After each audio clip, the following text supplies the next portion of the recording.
The Haven absolutely saved my life. And then I got sober after I came to the Haven. If there hadn't been a recovery option, if there hadn't been a Haven to expose me to, I probably would have kept with the drinking and the lying and the chaos and the destruction.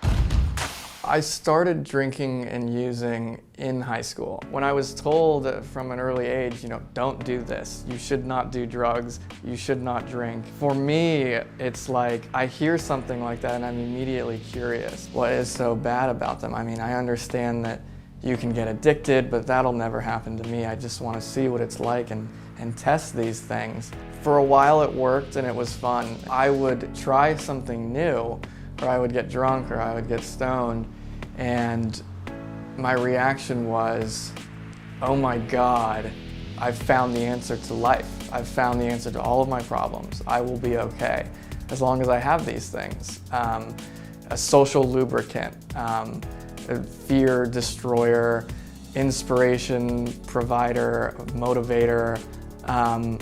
Of course, these things would only last while I was high or drunk. The most insidious part about addiction and alcoholism is this. It's like an invisible cage or a prison cell where I am, even if I'm not doing them the entire day, I am thinking about them and when am I getting the next one and how am I getting it.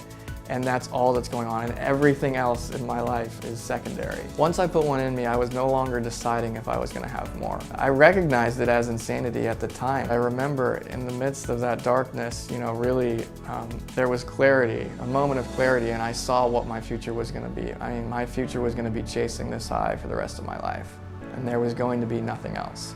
All of my dreams did not exist at that moment. Dreams of being an artist or a photographer or a filmmaker or a writer, those did not exist anymore. And I came clean. I broke down in that moment. I cannot get high and I can't drink. And I don't want to die, and I want to have an amazing, successful life. I came back to the Haven sophomore year and I launched into it and I said, tell me what to do and I'll do it.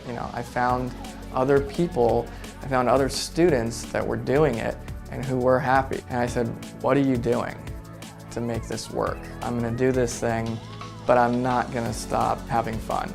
I still wanna have a college experience. I was able to use the Haven as a resource to help me stay sober and have fun in college.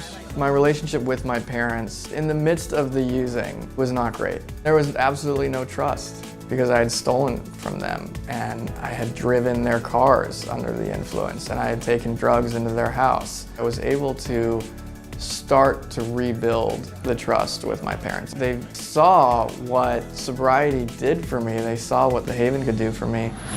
Students can now address addiction on college campuses 3 effective ways: the Haven Mentoring and Monitoring Program, the Haven Outpatient Centers, and the Haven Recovery Residences are all part of the Haven's continuum of care. Get back on a college track immediately at premier universities across the U.S. Stay connected. Call us at any time.